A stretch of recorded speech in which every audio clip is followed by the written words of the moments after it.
Welcome back, generals, to another Let's Fix Generals 0 hour to make the best game ever.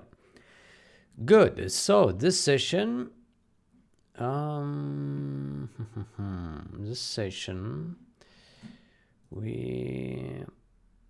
the next things we need to merge are still the assembler fixes and the memory pool fix for debug, so that debug is usable.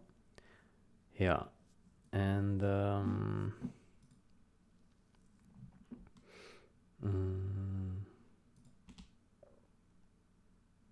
let's see if we have anything.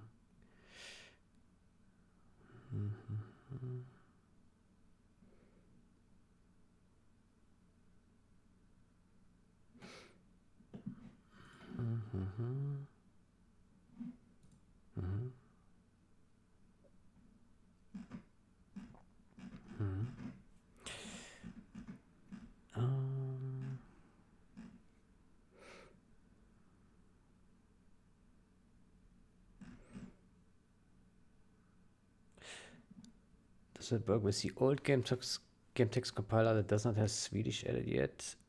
Short answer, no. Long answer, I've made a pull request.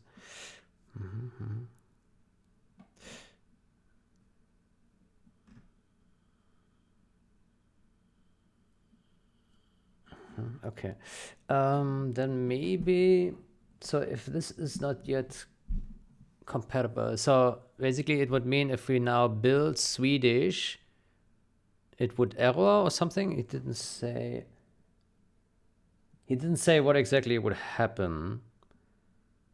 It says no. Long answer, I've made a pull request. It would be interesting to know if like if mod builder just errors hard, like on build it errors, or if it runs through but Swedish cannot be launched. So if mod builder errors on Swedish build, then I think we shouldn't merge this yet and wait until the GameText compiler supports custom languages. Yeah. And then, yeah, but there's no need to merge this yet because Swedish is also not yet like the text for it are not done yet, as far as I understand, right? So it probably would take a bit more until that is done. Yeah, yeah, we need to replicate the GameText compiler on the new code base, but yeah, that's not a task for right now. It's a task for in several weeks or several months, maybe. Yeah, because there are more important things to do right now. Yeah. Good. Yeah. Then I will just leave this open for now. Will I add a comment? Okay.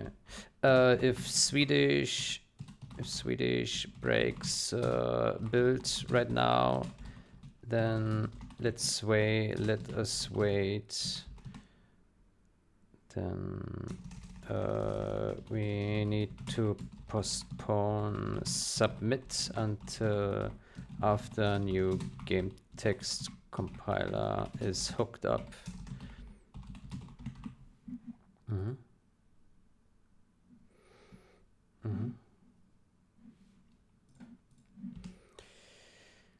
Good. What do we have here?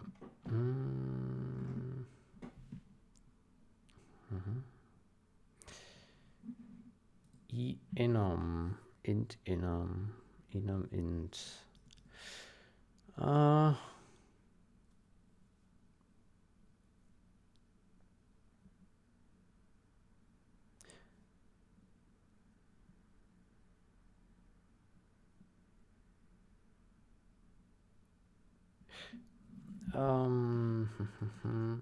Maybe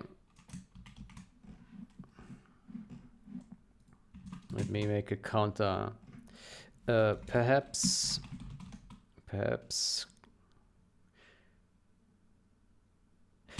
create a universal macro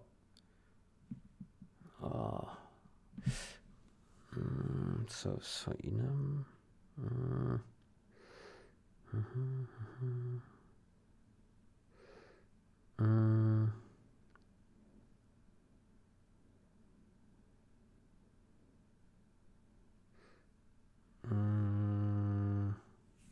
How do we call it? So basically, you have a macro where we say, so if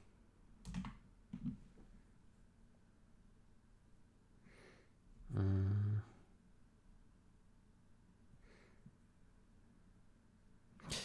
hold on, let me see real quick. Let me open ChatGPT.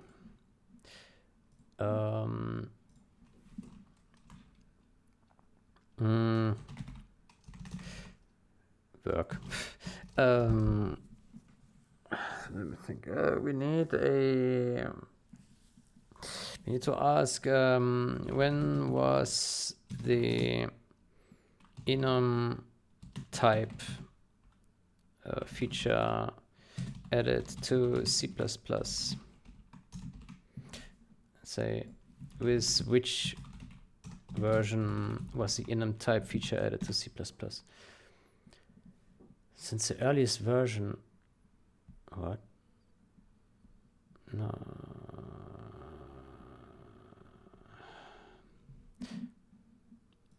C++.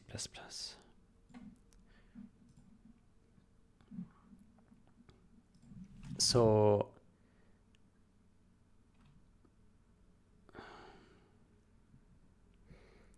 okay, underlying type. When do I need to ask differently? With which version was the with which C++ version was it possible to specify an underlying type for enums? Let's ask this. Was introduced to C++ 11? Huh, I thought that was already before in 03. Ah, was implementation defined? No, huh? I thought that this was possible already in 03. Huh. Okay. Then what's the macro to check for C++ 11? Okay. This one. Okay, then I would say we should say here perhaps create a universal macro. So CPP. Yeah. If C++ is larger than C++ 11, then we say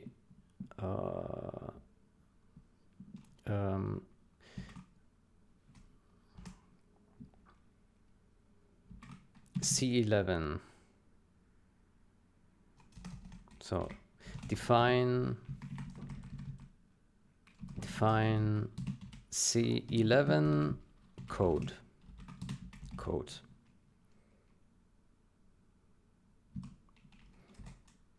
And then else.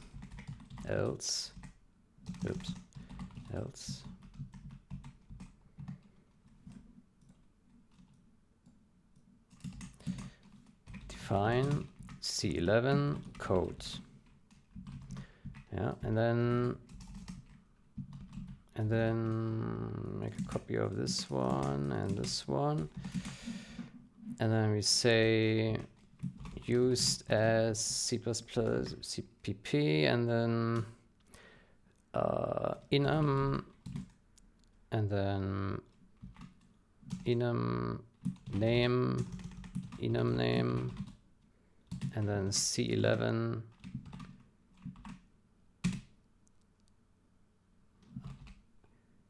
int.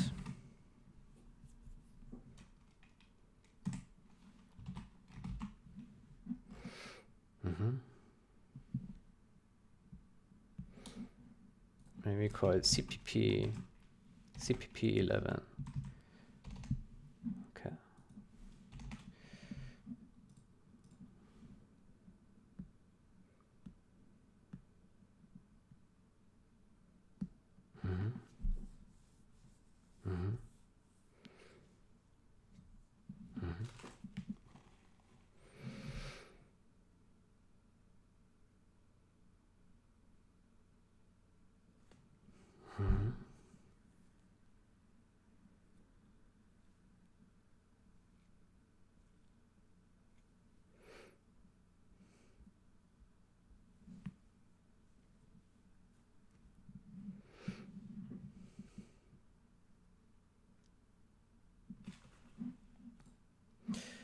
Yeah, perhaps create a universal macro if that C++11 code.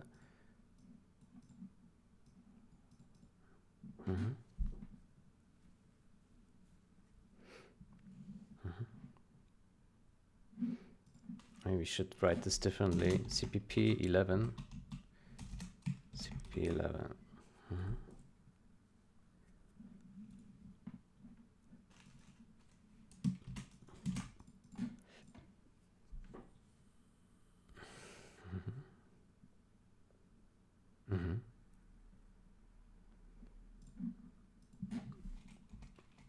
Then this macro can be used for different things concerning C++11 features.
Or make it enum specific with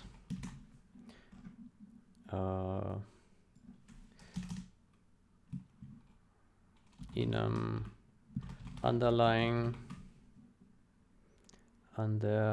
underlying, yeah, enum underlying type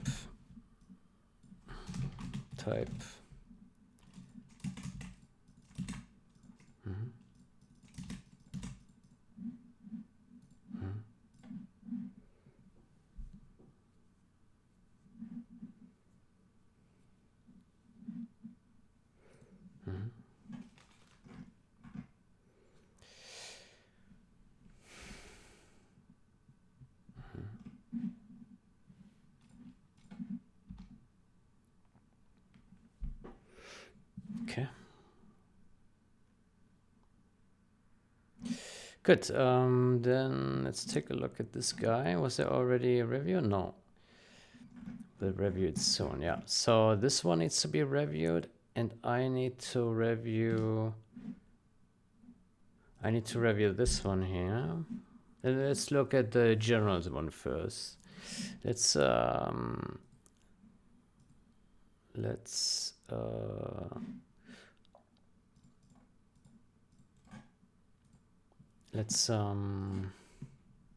check it out.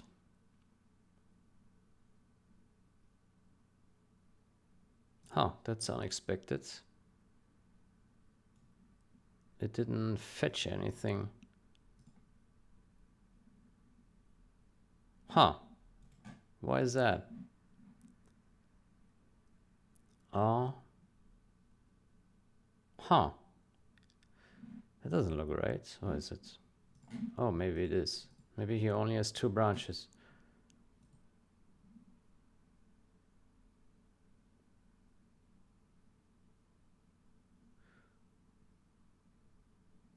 Oh.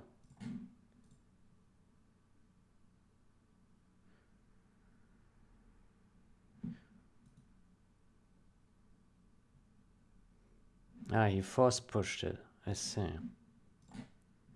Okay.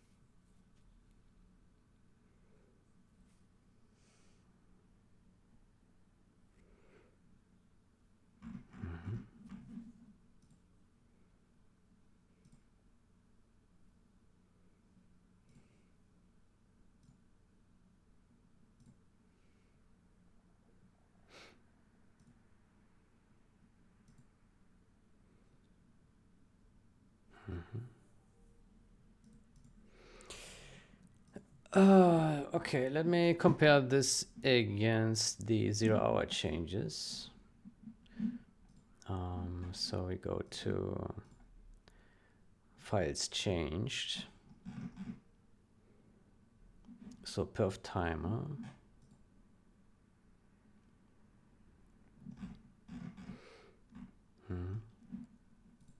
Perf timer, yeah, that looks correct. Okay.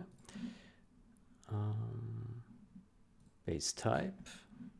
Oh, there's just one guy in there. Interesting. Okay. Then this one.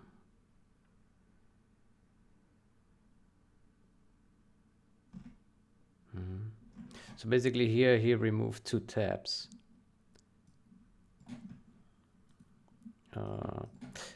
Basically there should be 2 tabs.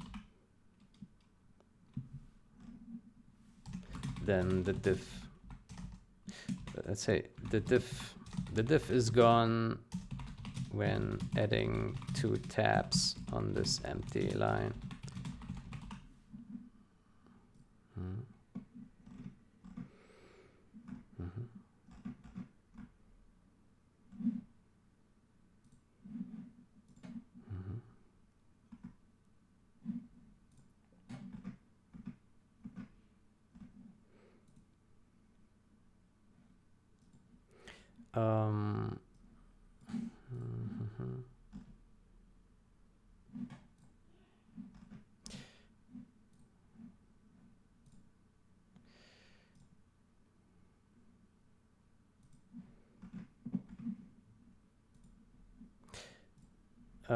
In ZH, the spelling mistake with Vertor was fixed. You can do this here too.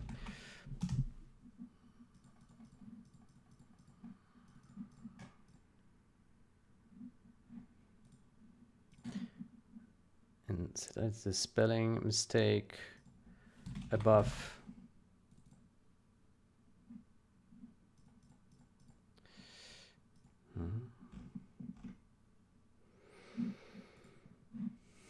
Okay, debug.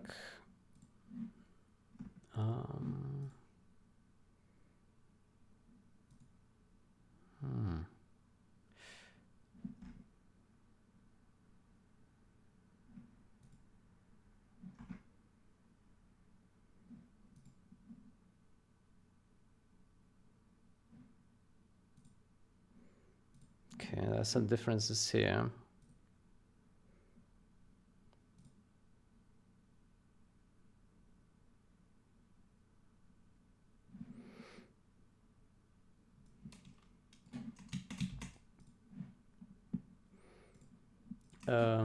ZH version adds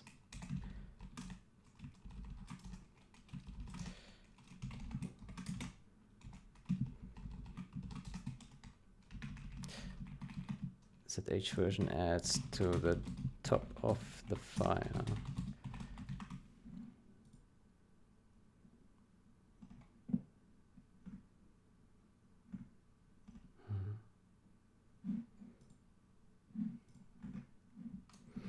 Let me see if that here is in the ID retry. Huh. Don't we have generals in here? We don't. Huh. We do. It's there. Okay. What about www.debug? www.debug.cpp.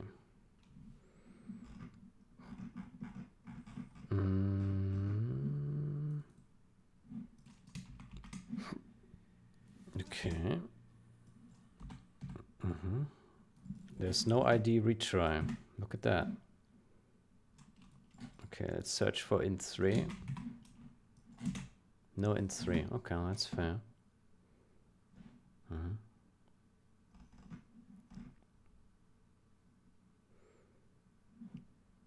What about accept.h?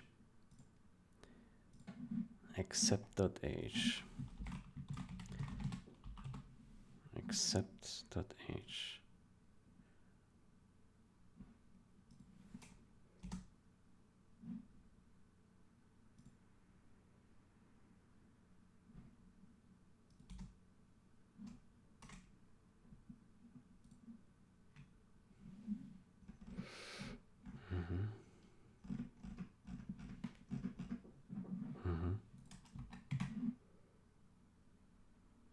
Doesn't exist. Only one accept.cpp and 0. Targa cpp. Targa cpp. That does exist. Targa.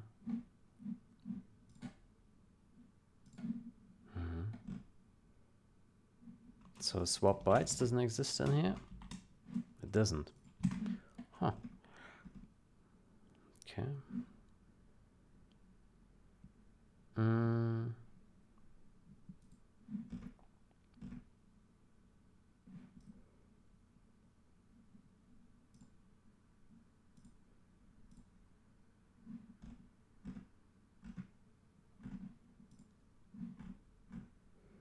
SCW.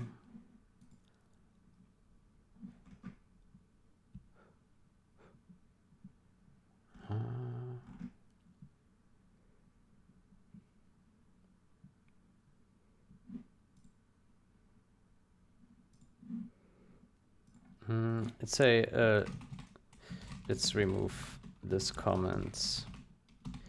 It is also not present in the generals, in the gen version of this change.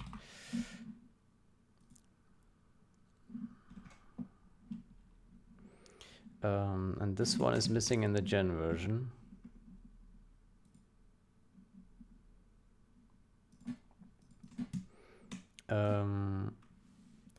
Add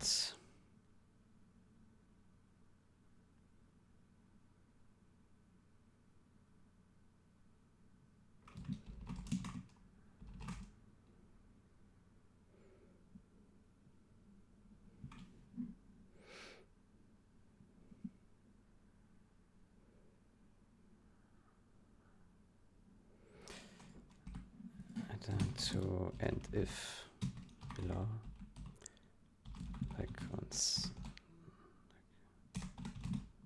h edit.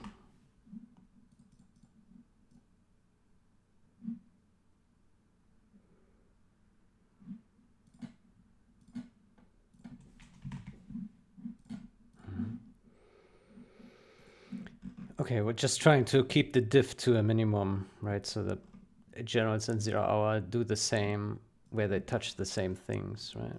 Okay, MPU, that we do have. Yeah. That looks the same. What about this one here?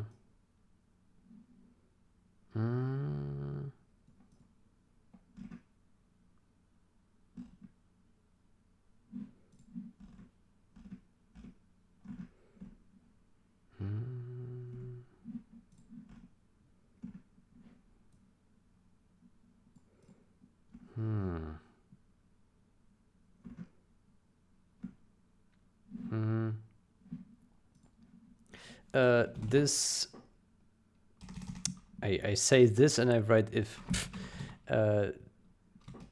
This if def does not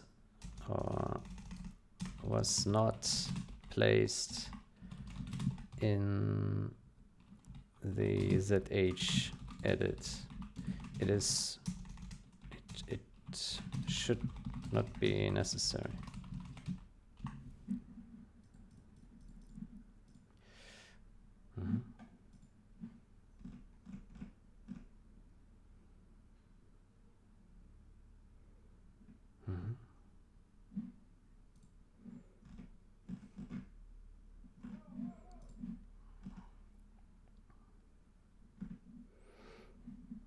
Okay, mutex.h, that seems to be exclusive to that. Yeah, maybe.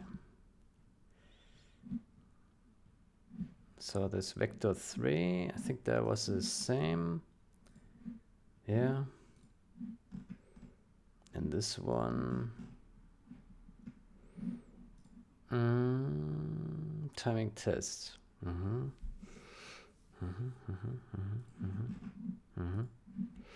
Yeah.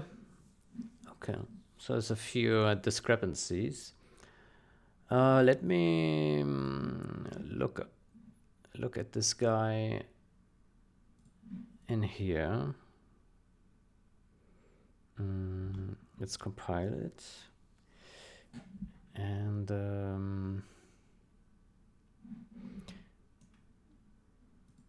basically, let me search for ASM and see if there are any other things that need attention here. So CRC, what about this one?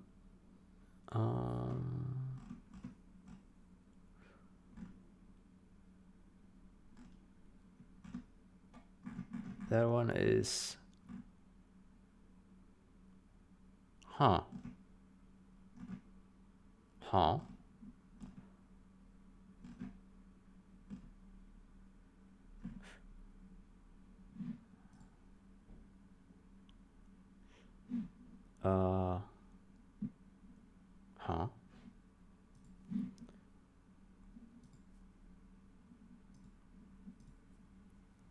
CRC is not in here. Huh. Is that, hold on, is that, oh, it's 0 hour. Okay, hold on. I need to look at generals. Here we go. Right. Okay, there we go. Okay, this one is covered. This one is covered.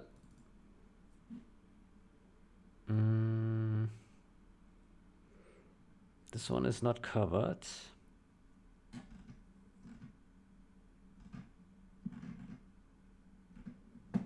That one is not covered.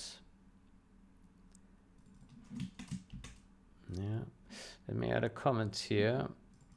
There still is assembler in this one.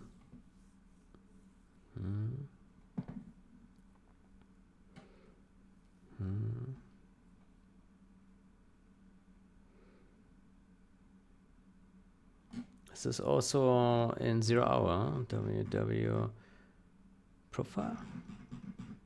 Yeah, WW profile. Oh, it's also in 0 hour. Oh, is this ever called?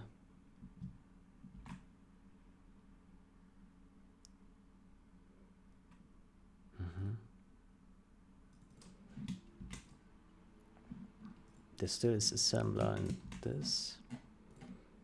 There still is assembler in that. Oops.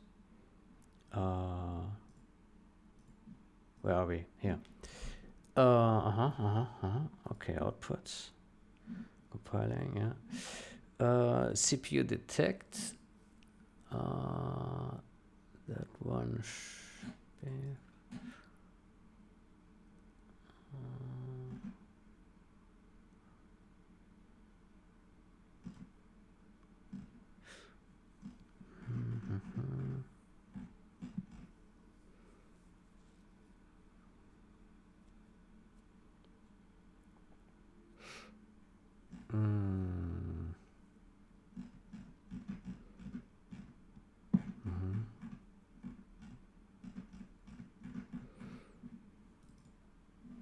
I think this also needs to be yeah.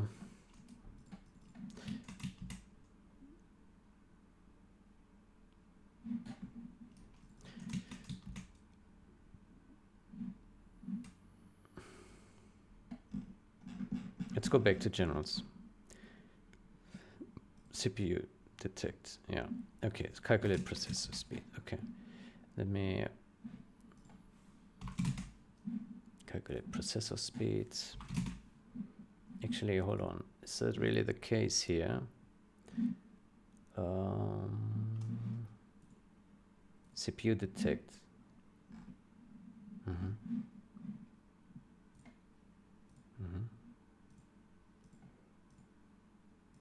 Meh.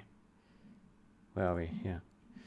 Yeah, okay, so this one can also be replaced with the RDTSC intrinsic that we have.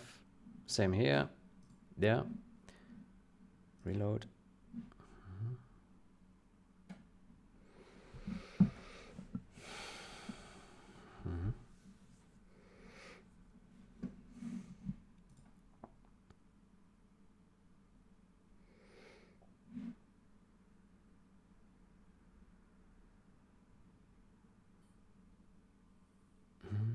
Can't you git to review PRs? I have in C Lion and have no problems dealing with thousands of files.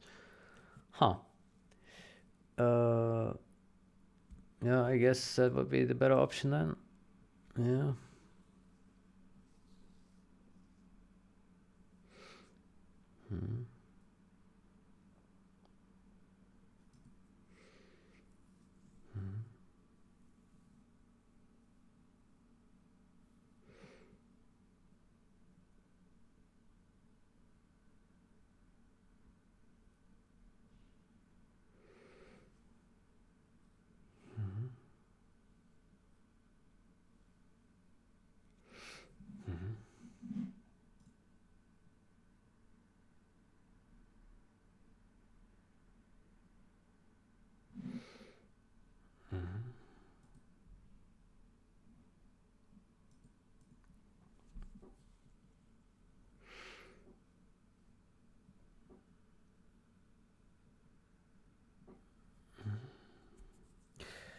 There still is assembler and yeah. Okay, what else do we have? Yeah, we got this guy.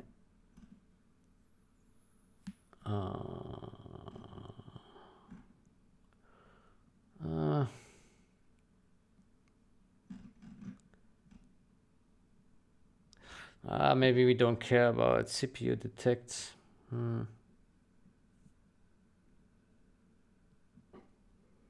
Yeah. Maybe we don't care. Or do we?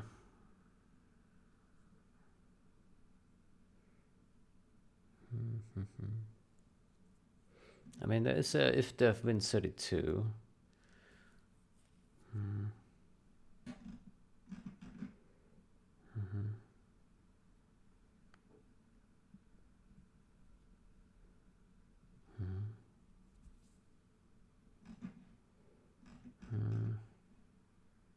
I don't know. I guess you can check like if you want to fix up something CPU detect. It's probably not critical. But I mean, the RDTSC thing is probably easy to fix. This here, maybe not as easy unless it does something very easy that can be represented in C++. I mean, it looks somewhat simple. It sets this value here to XOR.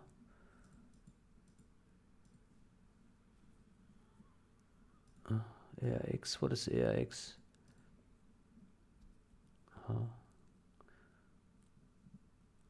Yeah.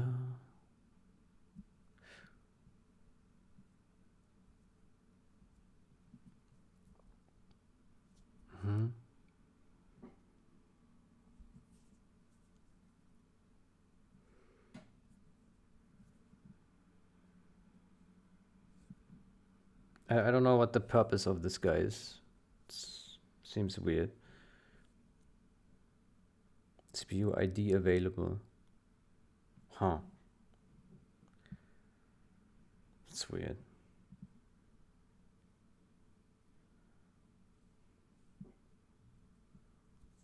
Weird.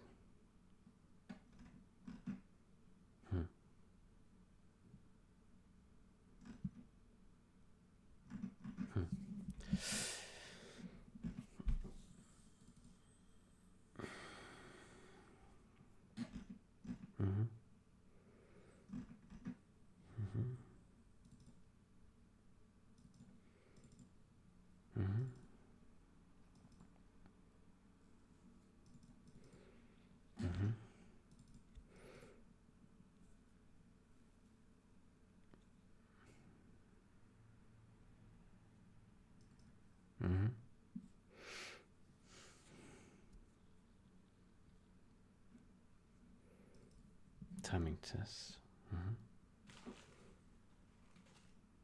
Yeah, I think maybe just a few more fixes and then it's good.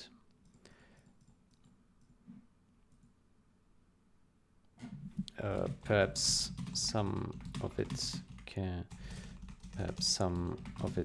can be resolved.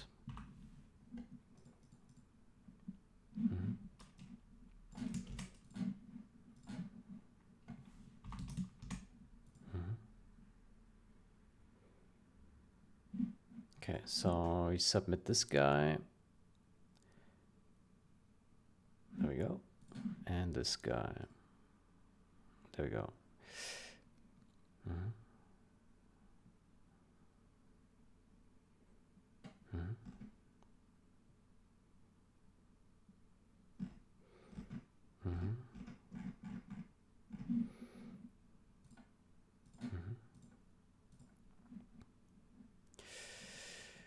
Good.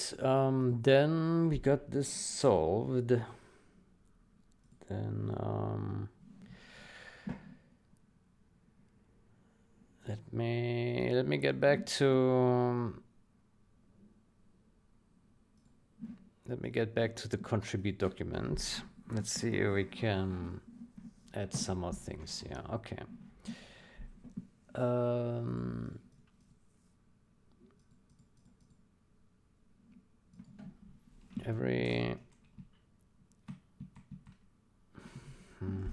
Let's look at this first. Code changes and documentation. Changes ideally are concise and only touch the lines of code that the change relates to.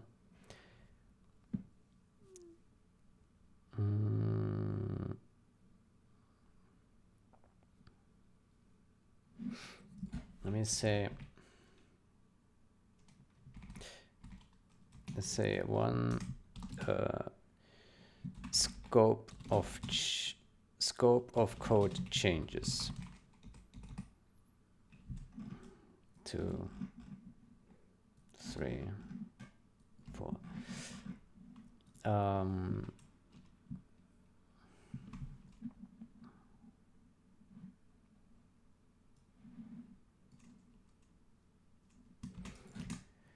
Changes need to be concise and only touch the lines of, well, they don't need to be concise. It can also be massive changes. Changes only touch the lines of code that the change that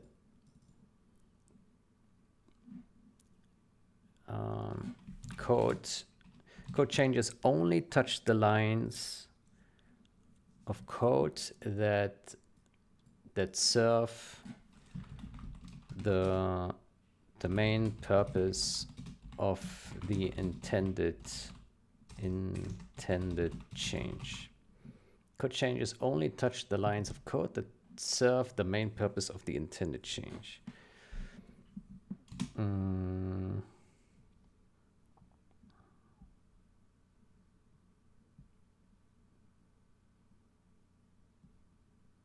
Code changes only touch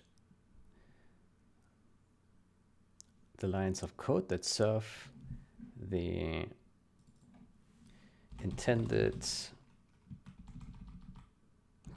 goal of the change. Code edits only touch the lines of code that serve the intended goal of the change. Refactors, big refactors should not be combined with logical changes, because that becomes very difficult to review. Yeah.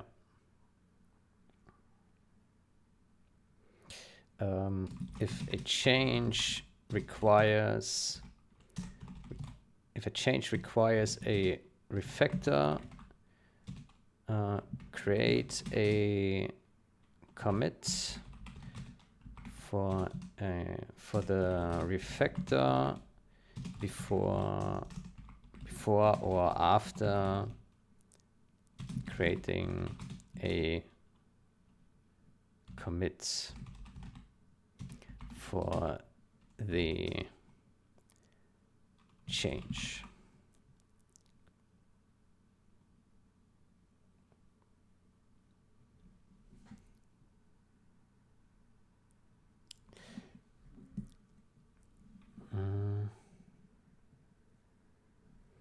Code edits only touch the lines of code that serve the intended goal of the change. Big refactors should not be combined with logical changes because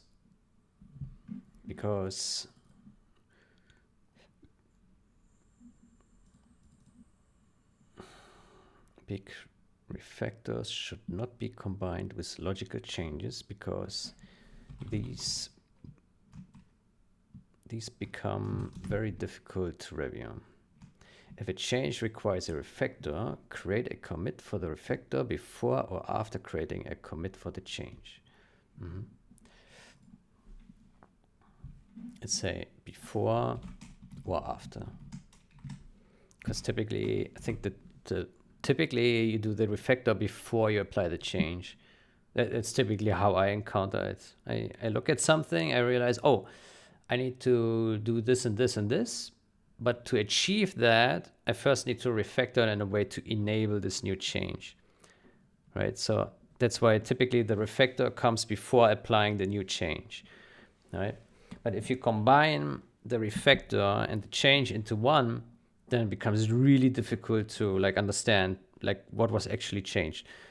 If you have the refactor separate, then it's easier to reason if functionality has been broken from the refactor, right?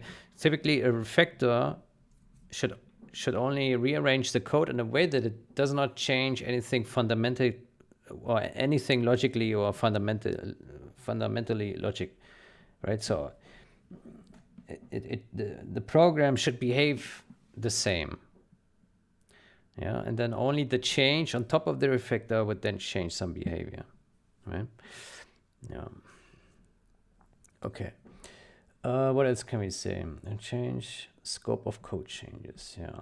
Create a commit for the refactor before or after creating a commit for the change. A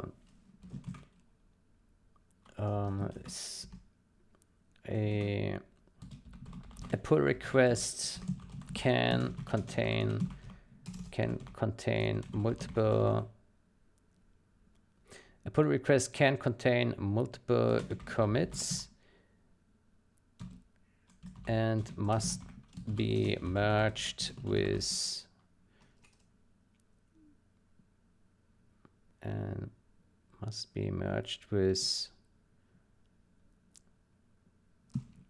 rebase and merge accordingly. A pull request can contain multiple commits and must be merged with rebase and merge accordingly.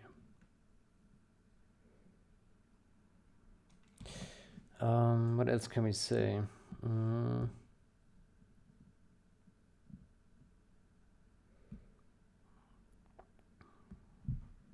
Say documentation of code changes.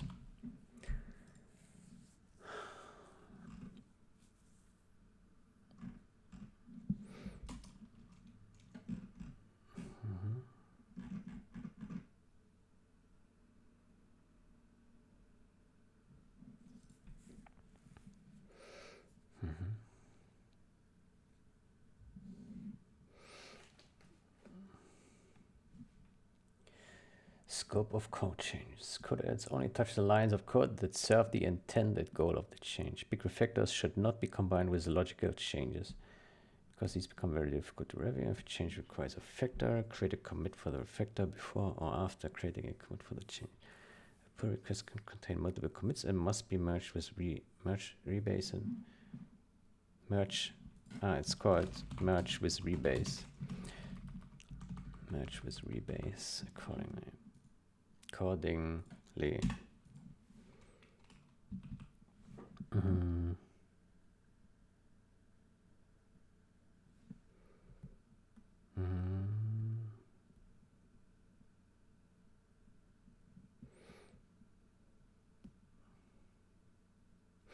Let's add another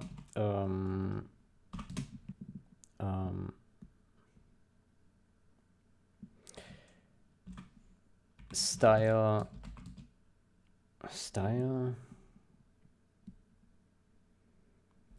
of code changes.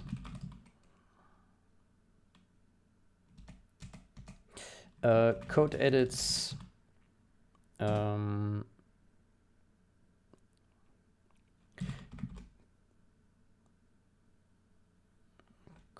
should fit the nearby code in ways that readability is that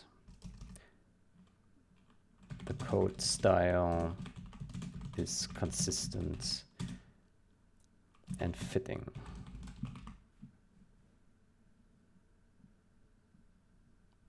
Is consistent across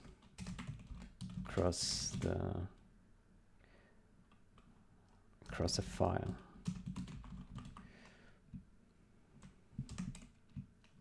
Code edits should fit the nearby code in ways that the code style reads consistent.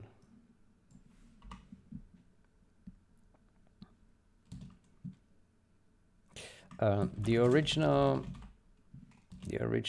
code uses C++. The original code uses C++ 98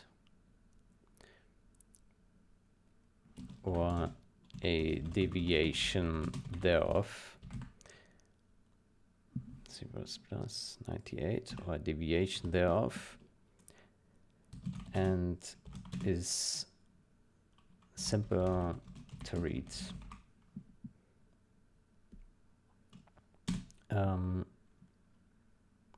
Prefer to not use new language features that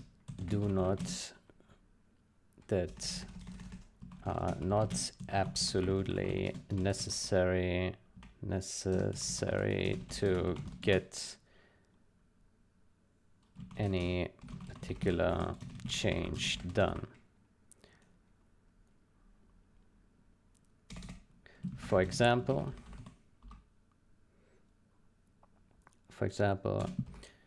if all code uses explicit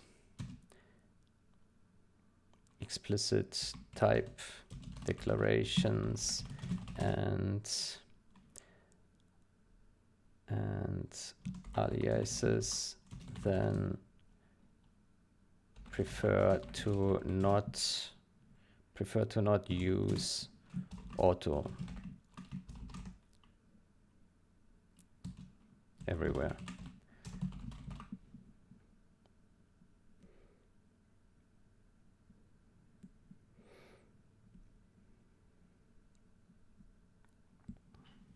Code edits should fit the nearby code in ways that the code style reads consistent. The original code uses C++ 98 or a deviation thereof and is simple to read. Prefer to not use new language features where not absolutely necessary to get any particular change done. For example, if all code uses explicit type declarations and aliases, then prefer to not use auto everywhere. Prefer to not use auto variables.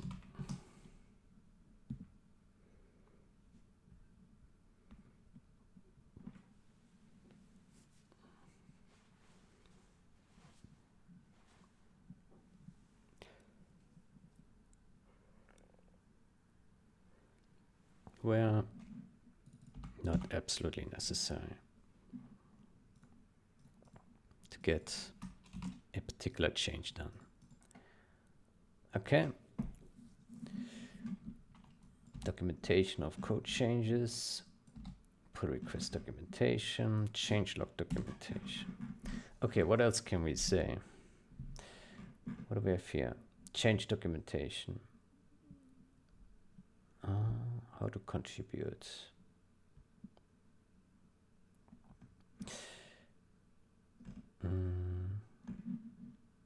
Maybe this section here should be added to this one here.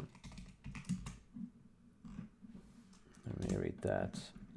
So, user-facing changes,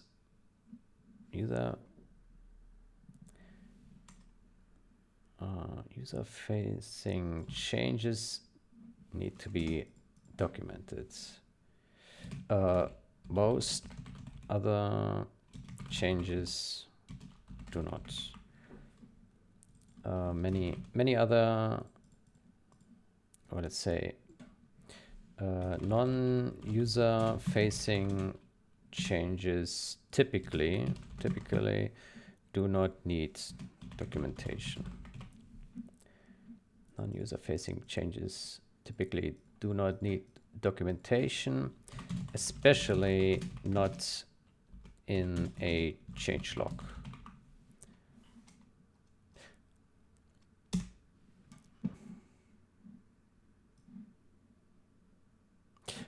Unless they are interesting documentation of code. How about we say user-facing changes need to be documented in the code. Or need to be documented and explained in the code. Non-user facing changes typically do not need non-user facing changes typically. Let's say maintenance related changes typically do not need documentation unless they are interesting for the next programmer.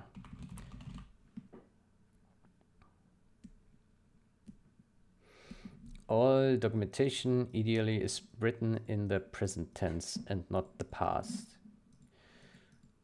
Good.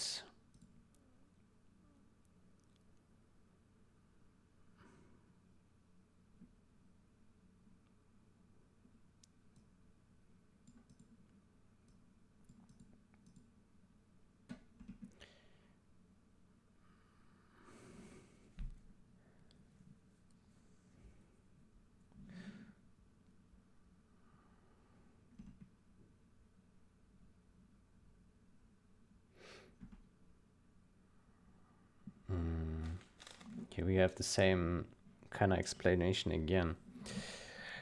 Where do we fit this guy here? I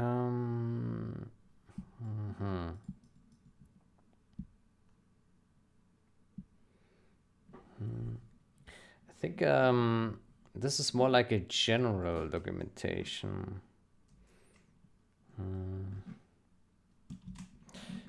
Yeah, maybe change documentation should be up here. It's like a overall documentation, because there are multiple places where documentation happens: in the code itself, in the pull request, and in the changelog, right? So it's 3 places essentially, and this one refers to all of them. Yeah, and this one refers to just in the code. Documentation of code changes. User-facing changes need to be accompanied by comments where the change is made. The comment can be put at the beginning of the change class, function, or block. It must be clear from the change description what has changed.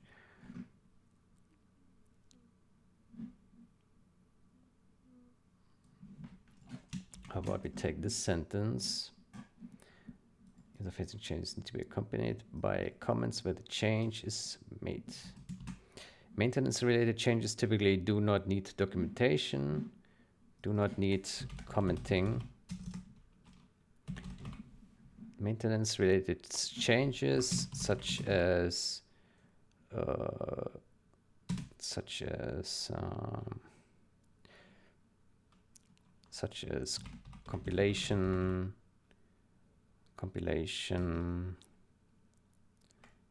compilation fixes typically do not need commenting unless they are interesting for the next programmer.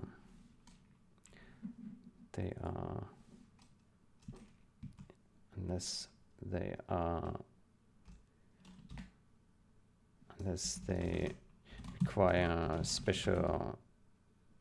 require special explanation, unless they benefit, unless the next reader can benefit from a special explanation.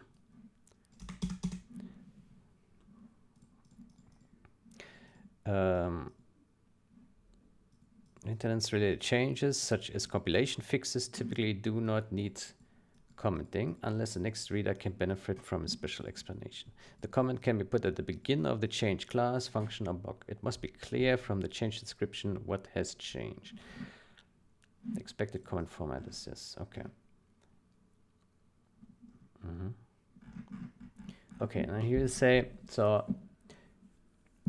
all user-facing changes need to be documented and explained.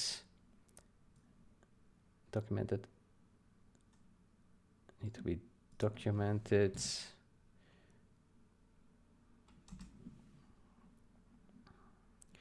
Need to be documented in code, pull requests, and changelog.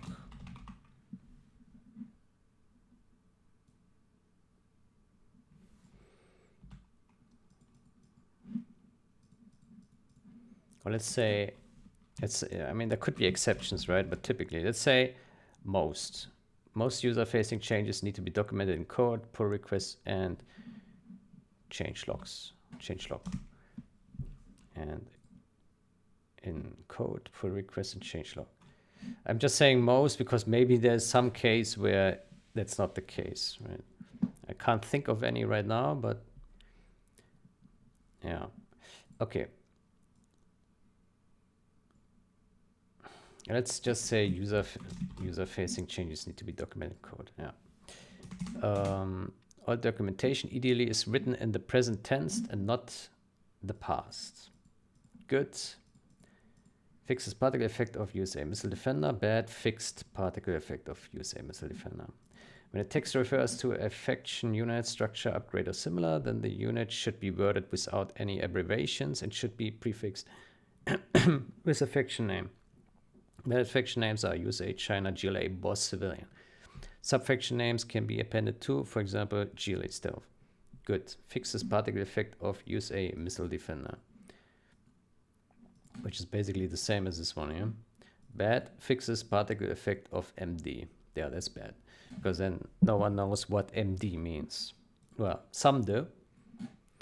It's typically the same. It's always the same. Like sometimes you have these discussions, and then people jump in with like large texts of like explaining something, and then in there are like 3-4 abbreviations for things, like MD, and what else could be?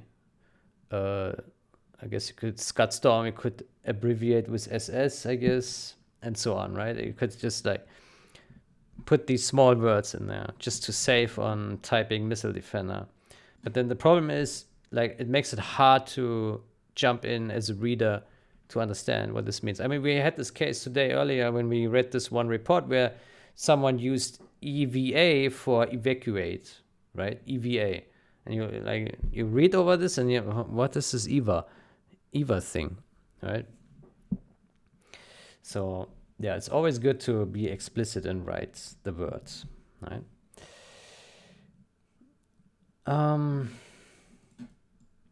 Yeah. Dig in code, pull request need to be documented in code. pull request and change log. User-facing changes need to be documented in code, pull requests, and change logs. All documentation ideally is written in the present tense and not the past.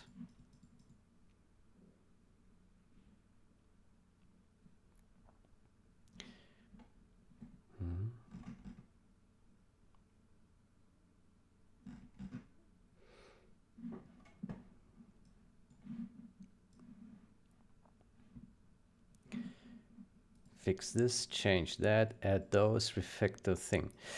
Here it's a bit confusing. Like here I said fixes this, and here we use fix. So there's like a difference. So in the title we use, in the pull request title and in the change title we use fix. But in the change log we use fixes. So that's a little bit hard to understand why there's a difference. I don't know myself why that is, but that's the way it has been in the patch. Yeah. So in the patch we say fix this, fix that, change this, change that in the titles of the pull requests and the commits. But in the change log we say fixes this and that, fixes, changes this and that. Yeah. Can we clarify this maybe? It's not very intuitive, isn't it?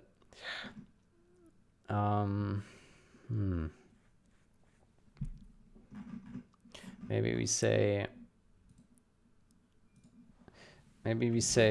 fixes. Fixes particle effect. Good. Then people think they have to write it like this. No, that's not a good idea. Fixes.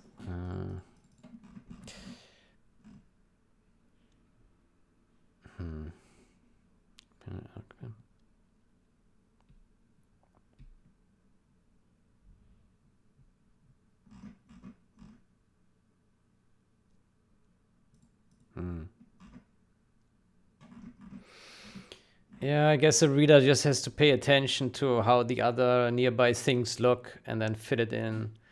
Yeah, so I mean, it is consistent, but it's not consistent across pull requests and change logs. So maybe that's a bit confusing.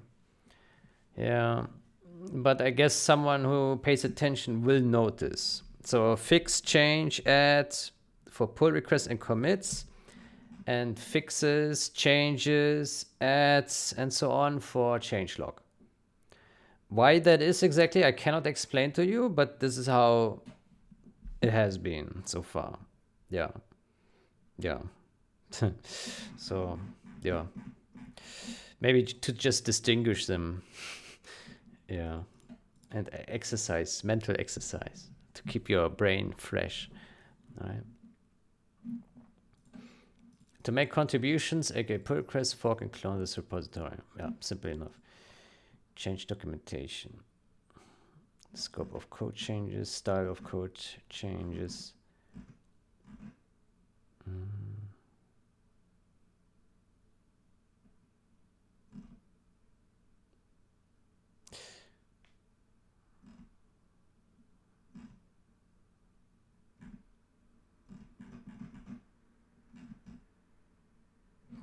Maybe we should call this code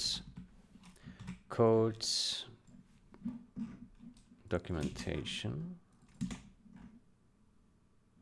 And so, well, these ones don't really fit into the documentation thing, right? Maybe we have here code style. Or let's say code guidelines. Scope of changes.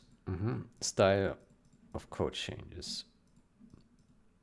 Yeah, and ideally we come up with some more things here, but I don't have them right now. Maybe we can have a look at some, like, let's see, Google code guidelines. Let's see some examples of what people say. Style guidelines. C++.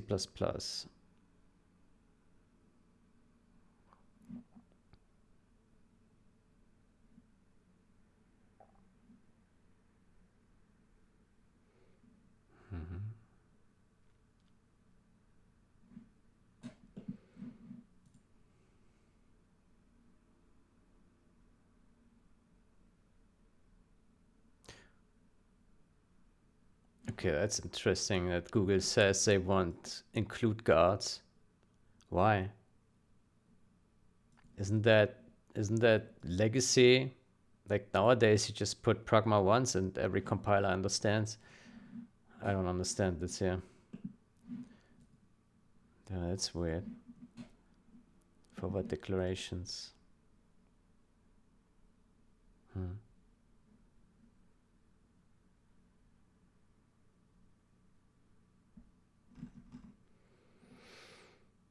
Mm-hmm.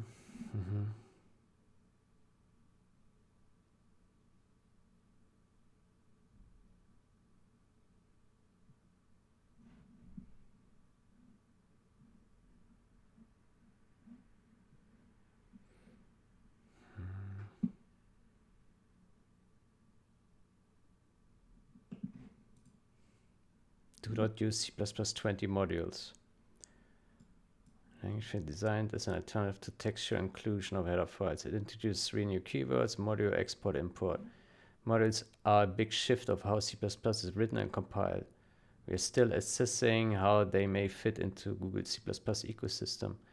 They are not currently well supported by our build systems, compilers, and other tooling, and need further exploration.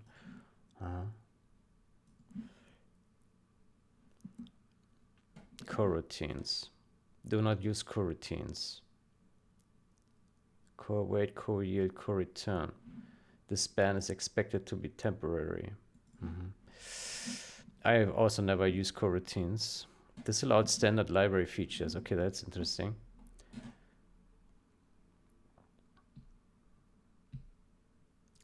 Compile time, rational numbers, ratio. Okay. CFN. Many compilers do support these. File system. Oh, that's interesting. Which does not have sufficient support for testing. It suffers from inherent security vulnerabilities. Whoa. Oh, that's... Let me make this a bit larger so you can also read it.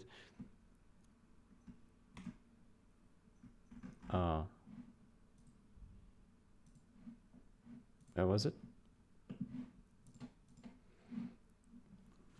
Okay, so no file system. That is interesting because I think this is something we would like to use, but Google puts a ban on this. Interesting. Huh. Does not have sufficient support for testing and suffers from inherent security vulnerabilities. Whoa. Dang. That's tough.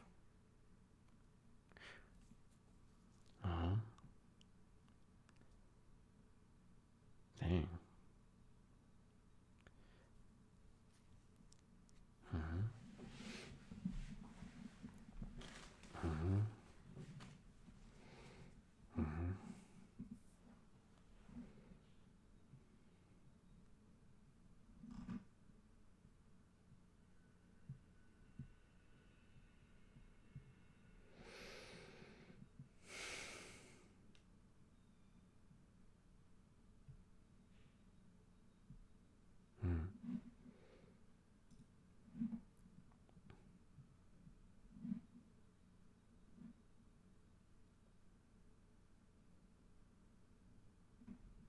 Interesting.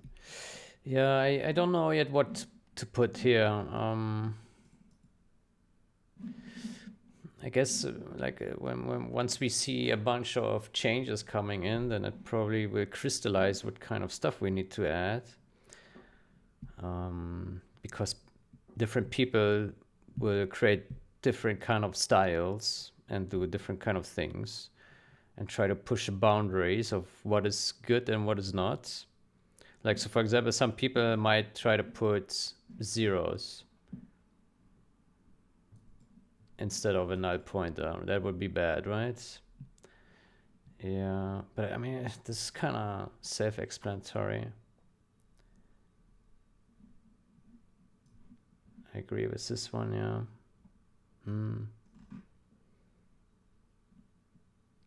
Use type deduction only if it makes the code clearer to readers who aren't familiar with the project. Makes the code safer. Do not use it merely to avoid the inconvenience. I very much appreciate this comments because most many programmers use this just as convenience to be lazy and not type the proper type. Just slap auto in there. Yeah.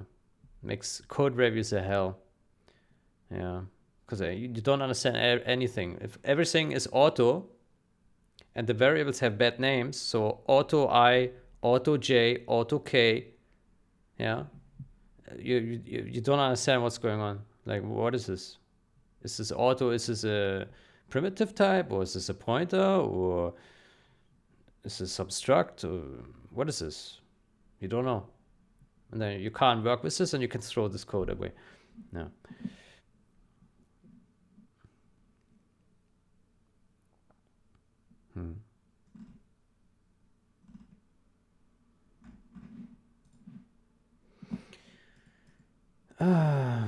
Inputs and outputs. Oh, this is interesting.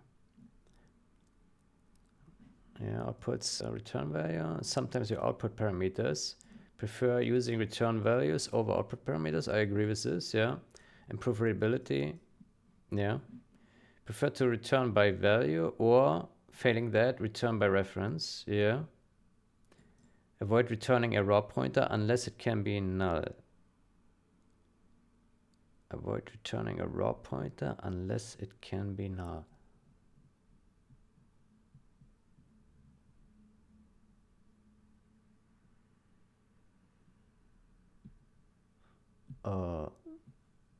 Why this restriction?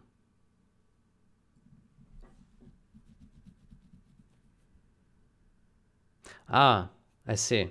So, no, hold on. That doesn't make sense. This doesn't make any sense. Like, let's say in your class you have, no, it actually makes sense. It makes sense because if it cannot be null, then it should be returned as a reference, right? Yeah. Yeah. I agree with this. Yeah.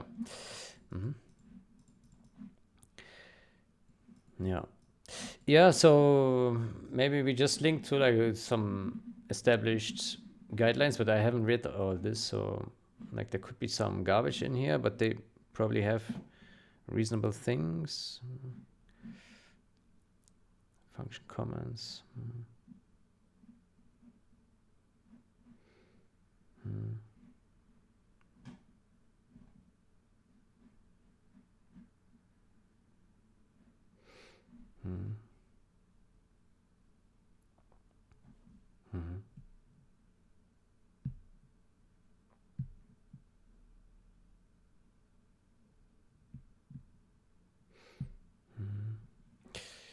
Maybe we should look over all these things and then make a decision if we want to take over these things. I mean, it would be easy to just like link to Google style guides, be done with it.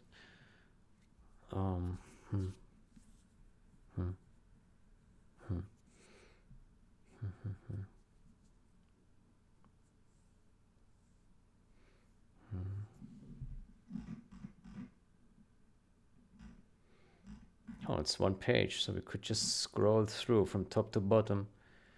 Yeah, so I don't agree with this thing here. We should just use pragma once. That's it. Include what you use. Yeah. Forward declaration. Avoid using forward declarations. Include the headers you need. Oh. That's surprising to me. But this means that there will be a performance hit. Compile time performance hit. Forward declaration can save compile time.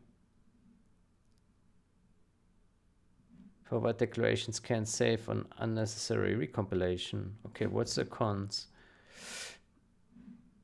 Forward declaration can hide a dependency, allowing user code to skip necessary recompilation when headers change. Allowing user code to skip unnecessary compilation. User code. Oh. Forward declaration as opposed to an include statement makes it difficult for automatic tooling to discover the module. A forward declaration may be broken, by subsequent changes to the library.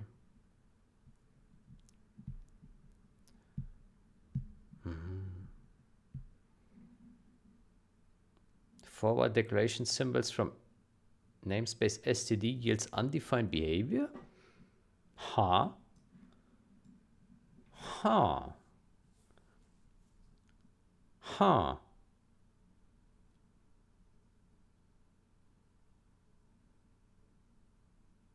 Interesting. Interesting. It can be difficult to determine whether a forward declaration or a full include is needed. Replacing an include with a forward declaration can suddenly change the meaning of code.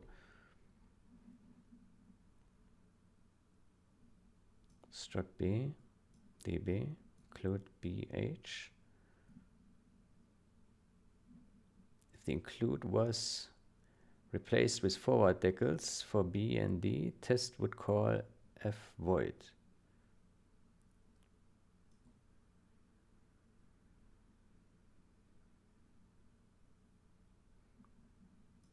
Forward declaring multiple symbols from a header can be more verbose than simply including the header. Yeah. Structuring code to enable forward declarations using pointer members instead of object members can make the code slower and more complex.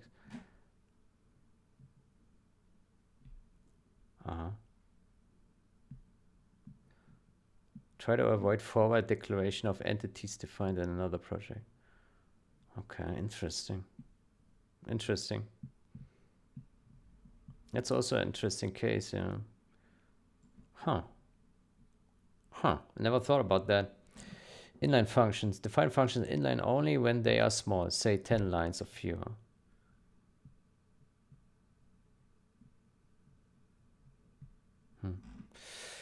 Names and order of includes.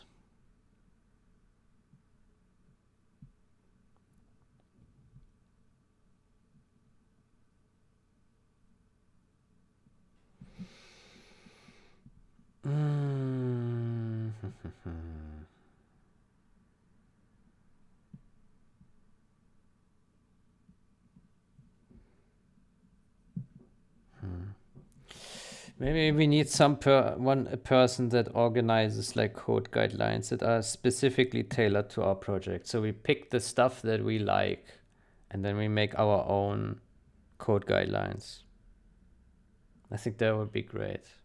So we review established code guidelines, and then we pick what we like. Right? I'm still shocked by the file system thingy. I thought that this would be perfectly fine to use. Google thinks differently. Interesting.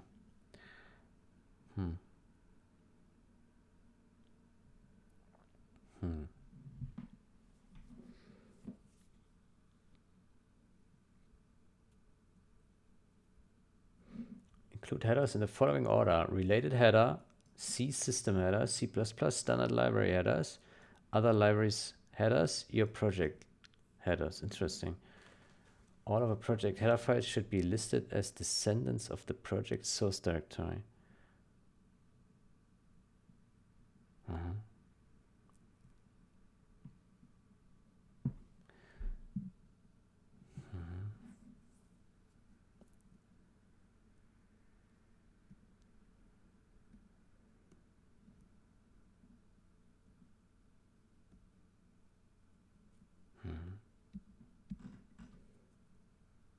Namespaces. With few exceptions, place code in a namespace. Namespaces should have a unique name, namespace on the project name. Possibly its path.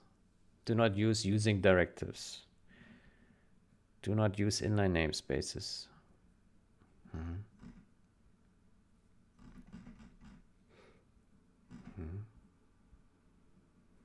Prefer placing non-member functions in a namespace.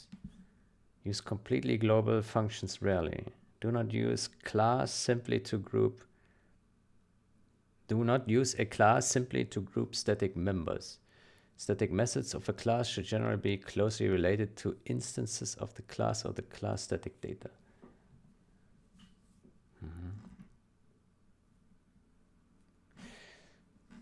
Yeah.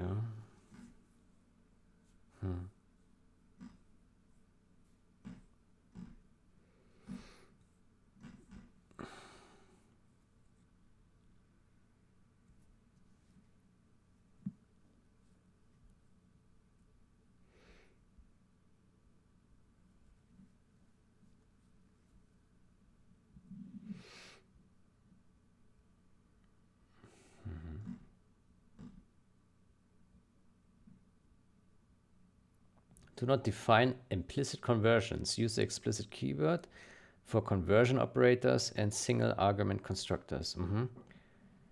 Implicit conversions allow an object of one type to be used where a different type is expected, such as when passing an int argument to a function that takes a double parameter. In addition to the implicit conversion defined by the language, users can define their own by adding appropriate members to the class definition of the source or destination type. An implicit conversion in the source type is defined by a type conversion operator named after the destination type. Operator bool. Implicit conversion in the destination type is defined by a constructor and can take the source type as its only argument.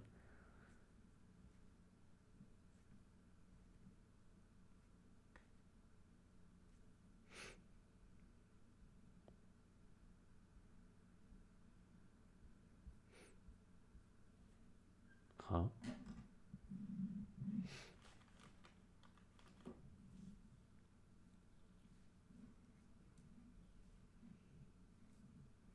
Ah, it's a cars.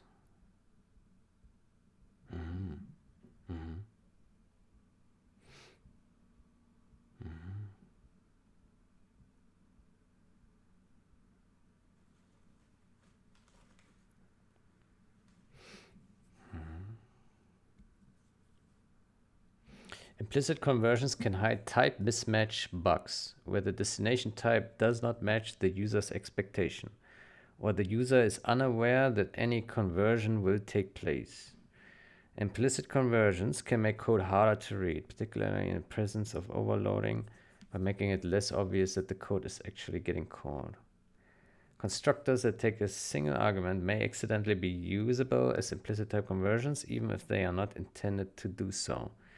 When a single argument constructor is not marked explicit, there's no reliable way to tell whether it's intended to define an implicit conversion, or the author simply forgot to mark it.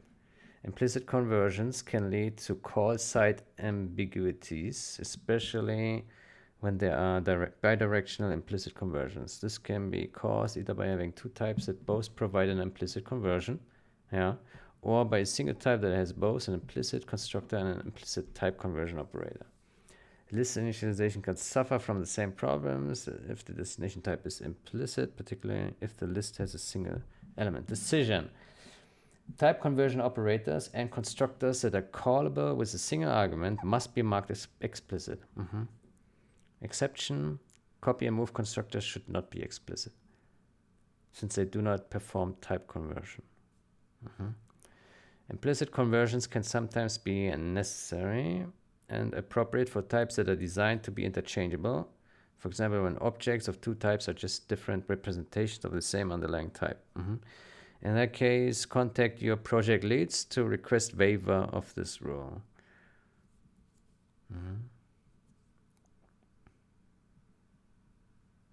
Constructors that cannot be called with a single argument may omit explicit.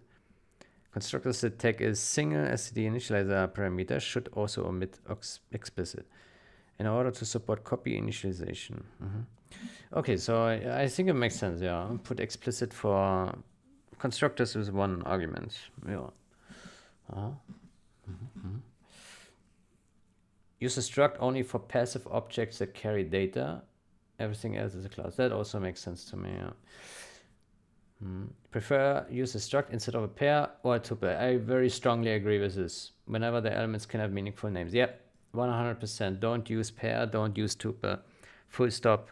struct is much better. You can give the fields a name, and with pairs, yeah, first, second, it means nothing.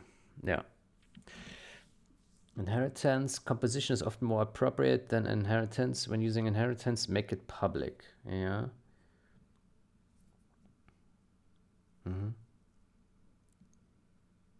Yeah. When you have a private inheritance, I mean, there's still, yeah, private inheritance probably then should be composition. Yeah. It's too much to read now. Yeah, what else should we do here? Style of code change. Code edits should fit the nearby code in ways that the code style reads consistent. Original code uses C++. Original game code or deviation thereof and is simple to read. Prefer to not use new language features where not absolutely necessary to get a particular change done. For example, if all code uses explicit type declaration AIs, then prefer to not use auto. Prefer to not use auto in general.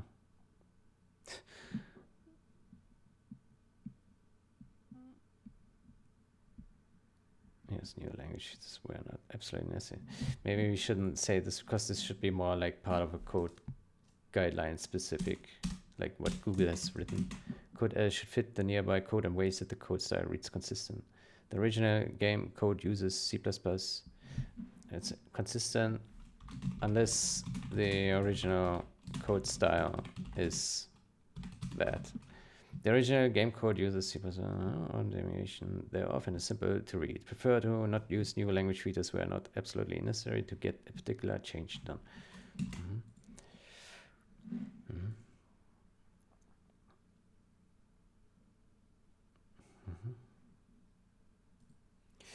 Good. So, what about this change? Was there any review? No. Was there anything here? No.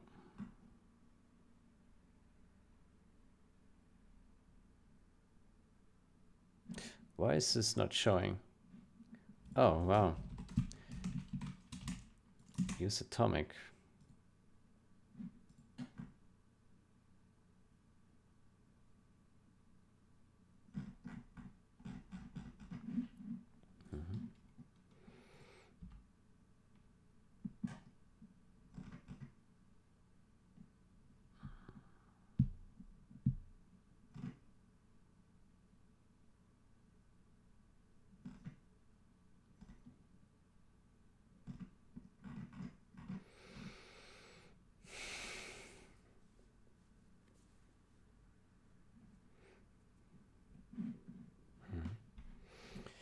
Okay, what else should we write?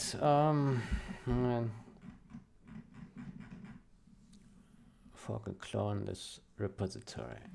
Could it only touch the lines of code that serve the intended goal of the change? Big refactors should not be. Maybe maybe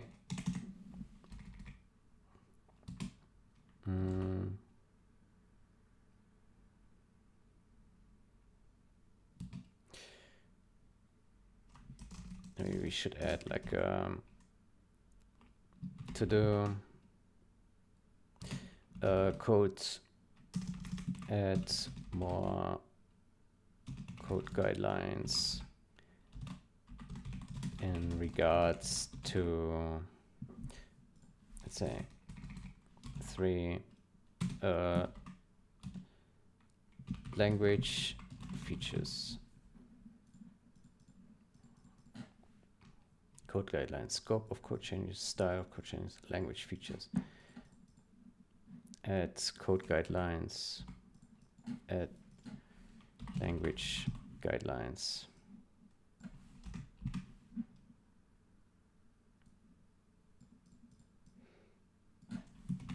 To do.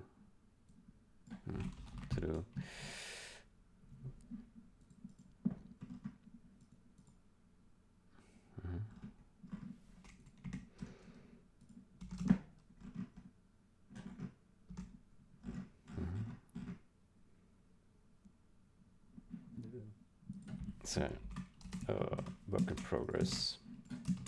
Yeah. Maybe we say the same here.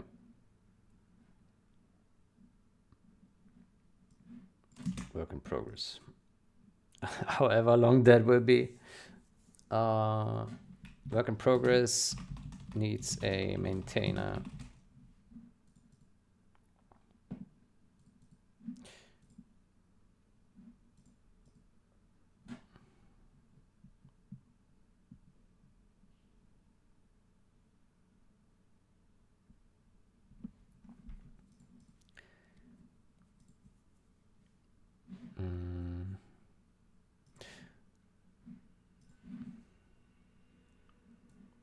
Maybe just call it language style guide.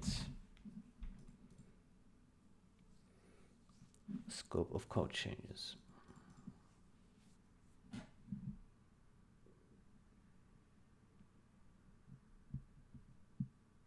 Style of code changes. Code errors should fit the nearby code and waste.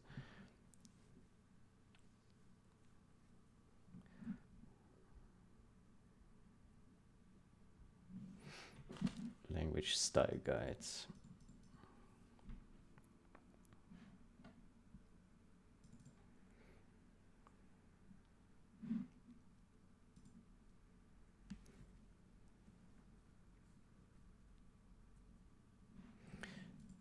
New fancy language features were not absolutely necessary.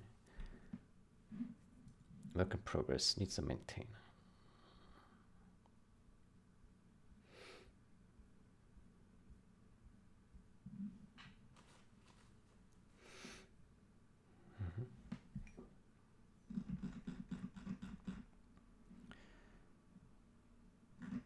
Okay. It's not much that I'm saying here. Well, documentation. Yeah, bug fix, compile, feature, performance, refactor, tweak, info to do, block, comment, sample.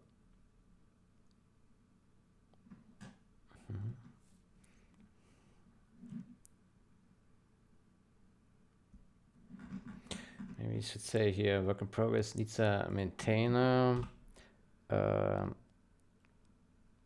Needs a maintainer. Can be built upon existing code style guidelines, such as Google, what is it called? Google C++ style guides, such as the, okay, work in progress needs a maintainer, can be built upon existing code guidelines, such as the Google C++ style guide.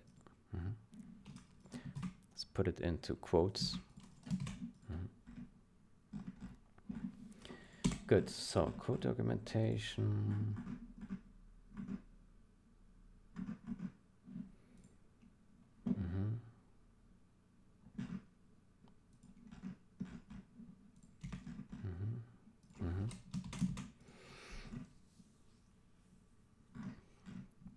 If a pull request is meant to be merged with rebase, then add a node for merge with rebase. Then a node for merge with rebase should be added to the top of the text body to help identify the correct merge action when it is ready for merge.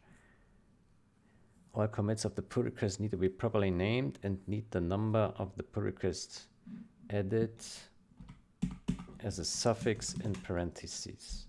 Is this written correctly?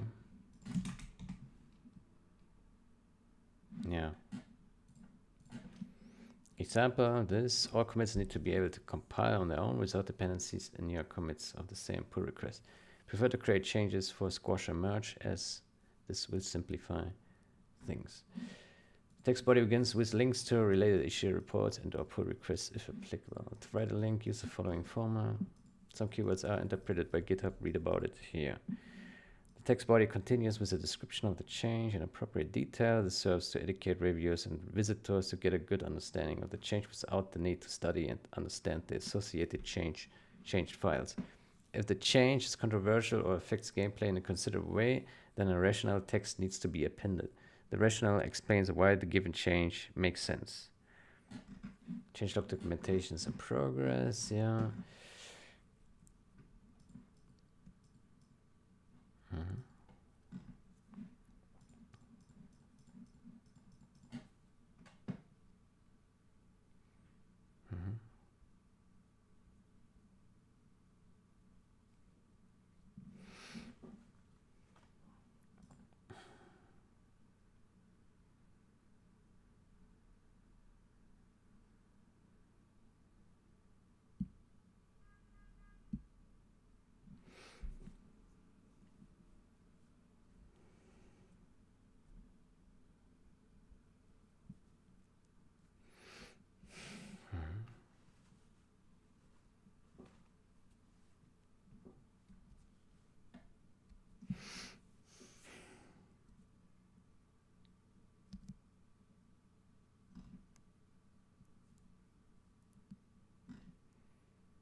I hope that makes sense here.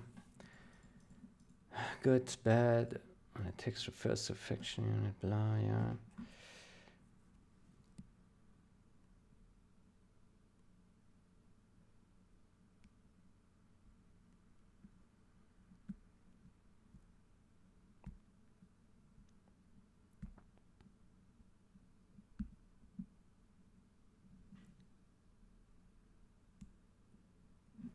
These can big refactors because I'm very difficult to review. It requires a refactor. Create a commit for the refactor before or after creating a commit for the change.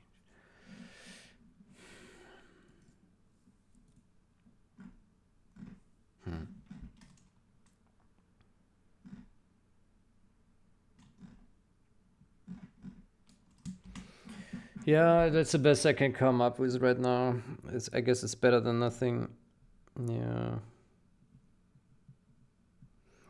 I wonder if there were more questions regarding thing. I mean, the questions have been primarily the questions were like, okay, how should I make this comment? How should I word this, right? And I think this description covers it so far. Yeah.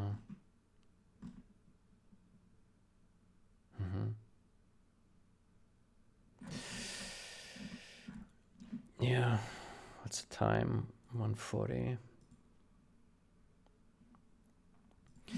Okay, so this change is not done. Let's see if we can.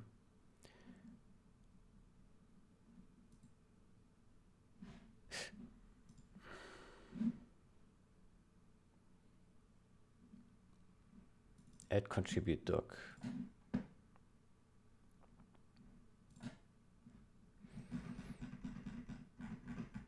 Yeah, so it's not much information in here yet, right? How to contribute as developer. Make contributions, aka progress, fork and clone this repository. Code documentation.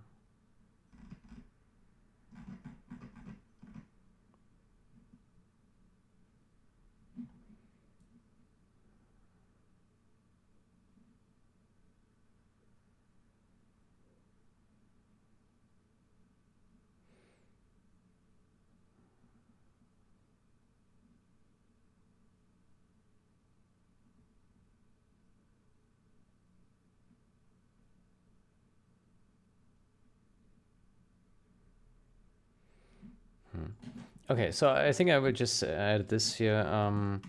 Add contribute documents.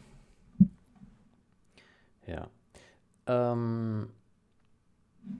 Yeah, let me push this. Yeah. push. Did I save this document? Yeah. Mm-hmm. Mm-hmm. And we go here, here, then we go here, add contribute documents. I think there was also here, add contribution documents. Let me see. So now I need to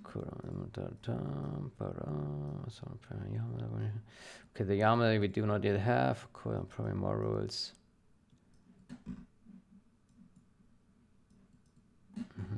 Yeah, let me just say here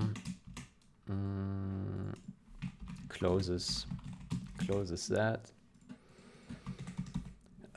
First version of the contribute.md.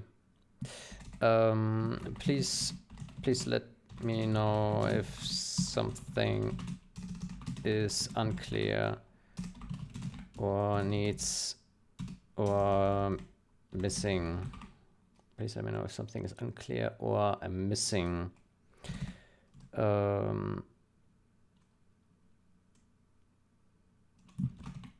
It is missing if something is unclear. Why did I write two or missing? Besides the things that are documented as being work in progress.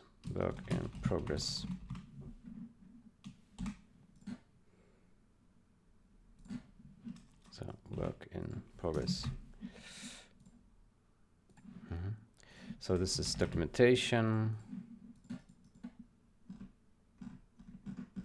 Yeah.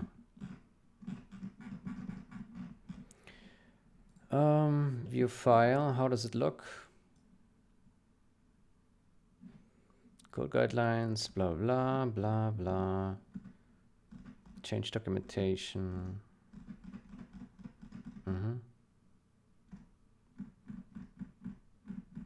Yeah, I think that's decent start. Yeah.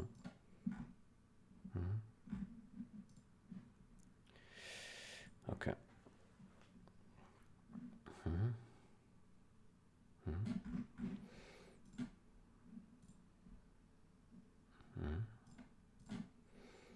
Good. Then, yeah, we need to wait for review on this. Can I add a new review on this? Or let me see. No, there was no change yet. What about this one? Nope, no change.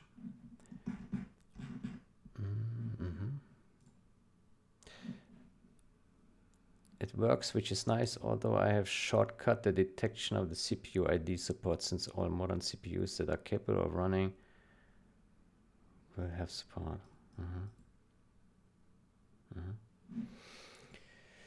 Good. Let's see if we have some new urgent things to look at here. Let me see. Let me see this guy.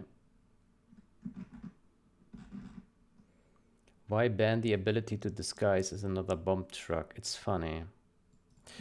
This is not about banning. This is about being able to opt out. To opt out of this functionality when so desired. This is about being able to opt out of this functionality when so desired.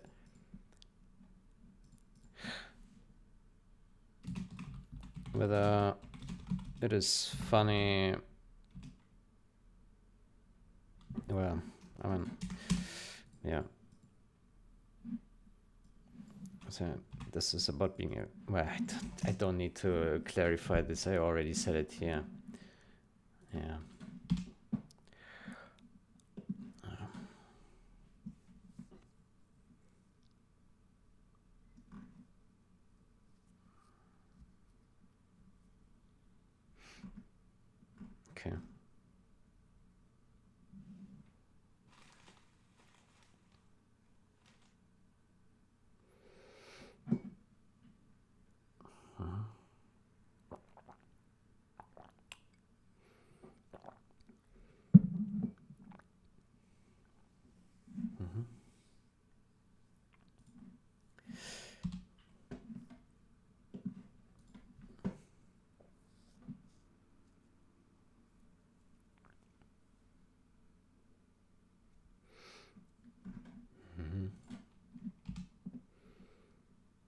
Okay, what do we have here? Updated commit title and added general's version of commit. Okay. Mm-hmm. Mm-hmm. Mm-hmm. Mm-hmm.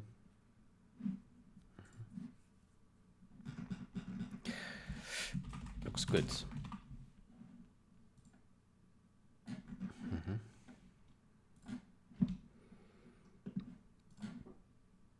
What do we have here? Determine. Mm-hmm. Mm-hmm.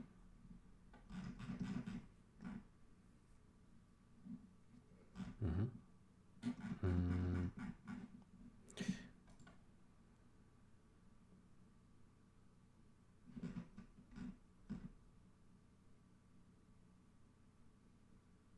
Where does this now write fix colon?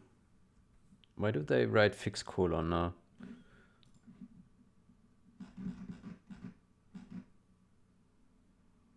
Oh, because I wrote this initially.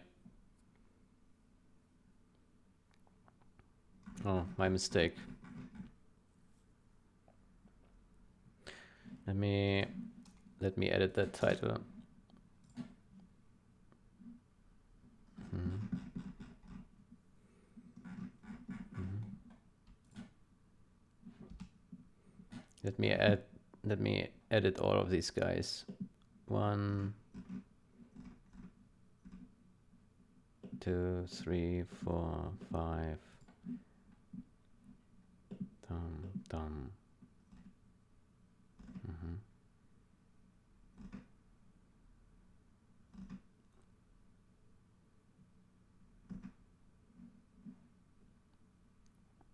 Mm-hmm.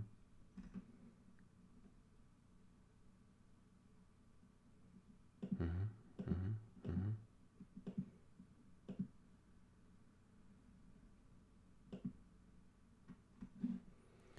Okay, let me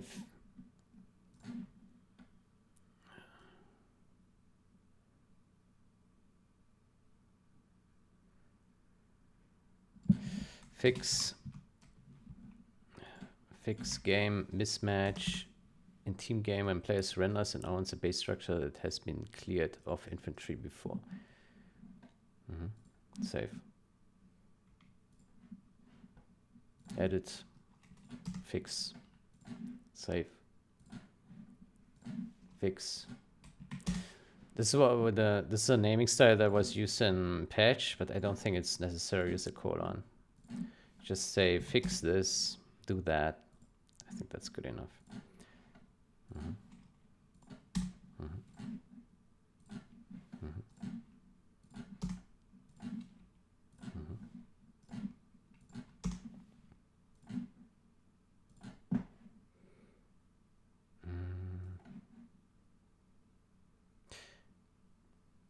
Mm-hmm. Replace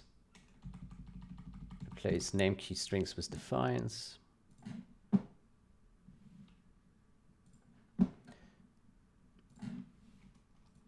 Fix it.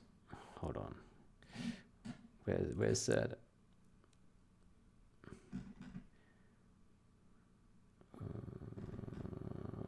Which function is that? Game spy.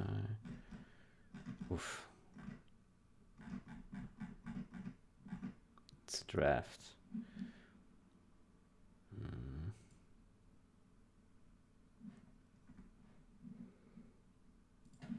Okay, let me just remove this here for now.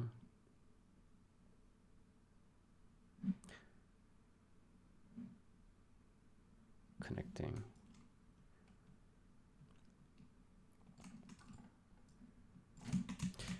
Okay, let me say fix invalid memory access, potential leak.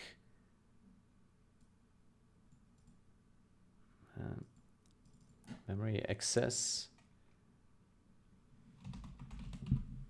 Memory leak.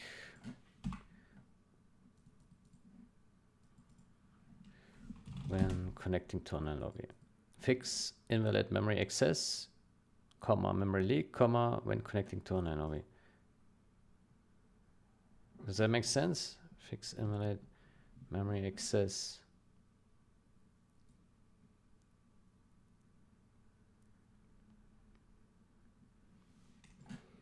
As I say, fix invalid memory access when connecting to online. Okay. Yeah. Short and sweet.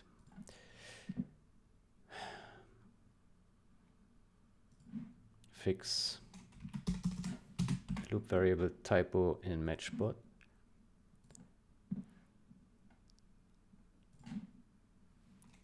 Backport.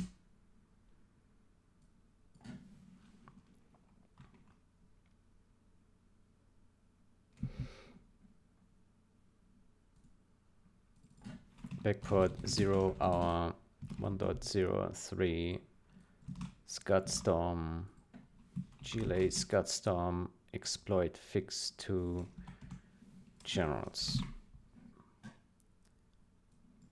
Let's say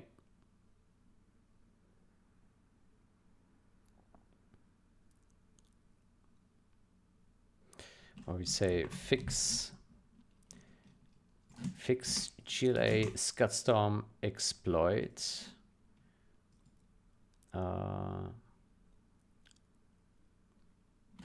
by backporting 0 hour 1.03 fix gen.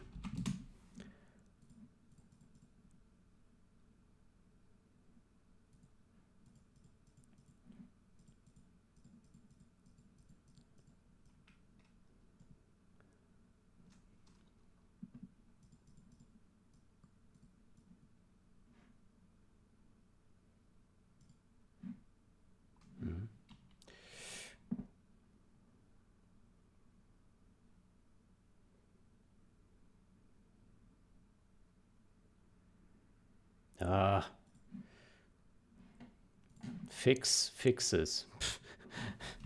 Fix monitors going to sleep during cutscenes on systems with slow display turn off timer.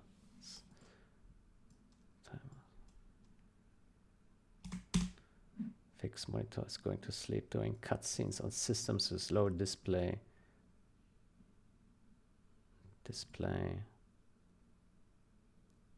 Lower display. Turn off timers. Timeouts. Display turn off timeouts.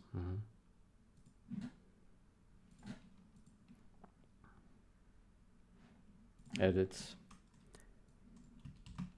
Add no border launch argument for borderless window mode.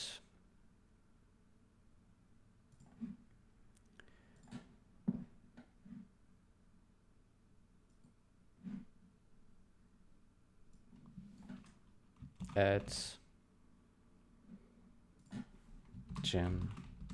Add 0 hours out mouse mode.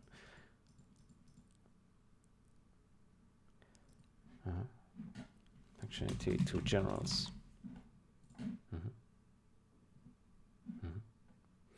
Okay, so a little bit more unified, the titles here.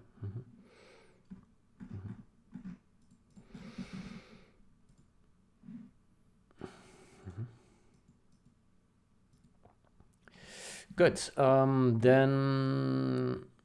Then I think I will take a break here. Yeah.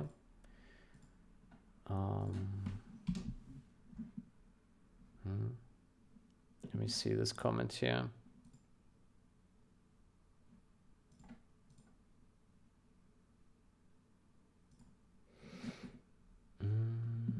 Building Swedish and Ukrainian fail, building all other languages succeed.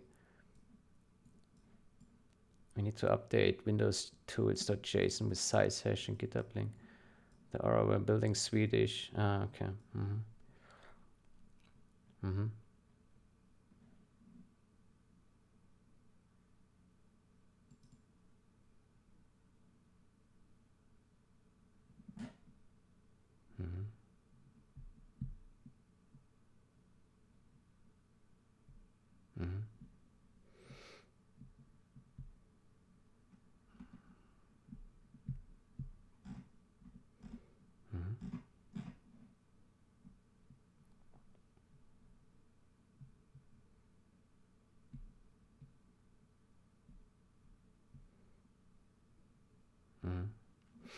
Yeah, the problem is that the JSON is not really made for comments, right? At least not this. And it's kind of weird to misappropriate a field as a comment. Like this is a regular field that could be read by the parser to do something with it. Right? So I don't know, to just have like a comment that is like it's not wrong, it works, right? It doesn't do any harm, but it may also leave someone wondering, like, why is there a comment? What is happening with it? Will it show anywhere? Like, if I add this comment thingy, will I be able to see it anywhere in the GUI or in the game, or what happens? Like, it could add confusion in other ways, right? So that's why I think, like, just explaining, having a resource somewhere that says, hey, these 9 languages are the original ones, and then you just know it. I mean, if you know the game, you know which languages are original, right? I mean, the original content, that's just law, and it's not a secret, right? It's just something that one has to know. I agree that a comment would be great here. I absolutely agree. But yeah, JSON doesn't have comments, so yeah. So that's the issue. I think there's also versions of JSONs which do have comments, but not this one here.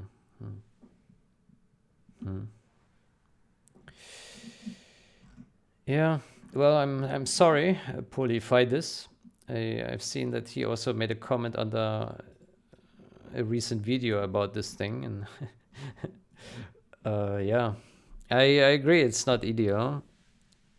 Comments are always great, but in JSON we cannot have this. I actually would have liked to place comments in other places in the JSON as well. But then I was always like, okay, let me just design it in a way that it's simple to read, right, without comments, and then that it'd be good enough, right? Yeah. I mean, in the worst case, you can accompany a file with a txt file and then explain some things. But on the other hand, I mean, there's nothing much that someone can do with this information. Yeah, this information alone doesn't say much. Like you would, the next information you would need to know. Okay, what does it mean?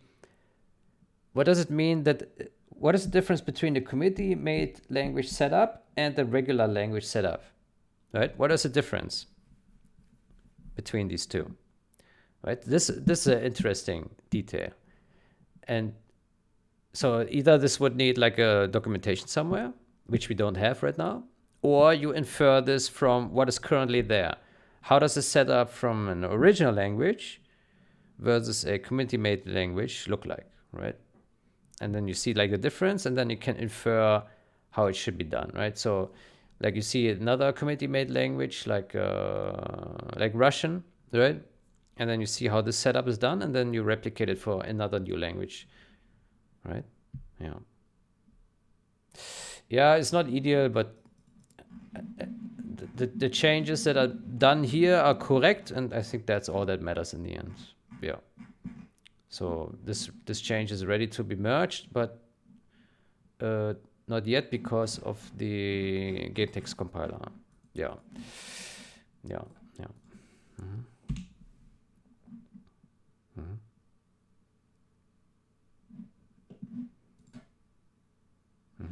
Here we have another title to fix. I just realized. Yeah. Let me open that once more. What did he do here? This appears to be a 0-hour only issue. Okay. Okay.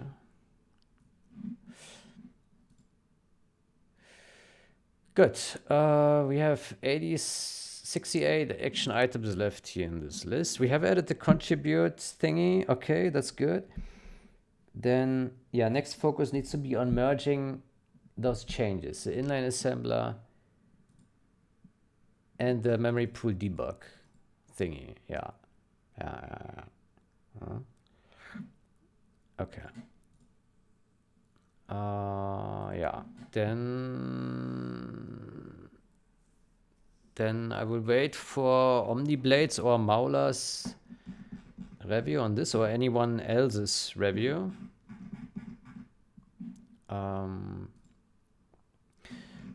And when Maula has made his changes to this, then I will review this again, and hopefully we can merge this today. That must be the priority. We need to merge this. I think that's important. Yeah. I didn't get feedback yet back from QA testers regarding stability of assembler changes. But it should be okay, because I think they already tested it once together with the memory corruption fixes, and they said it was okay. So I expect no change, but better test twice than not test at all, right? That's fine. Yeah.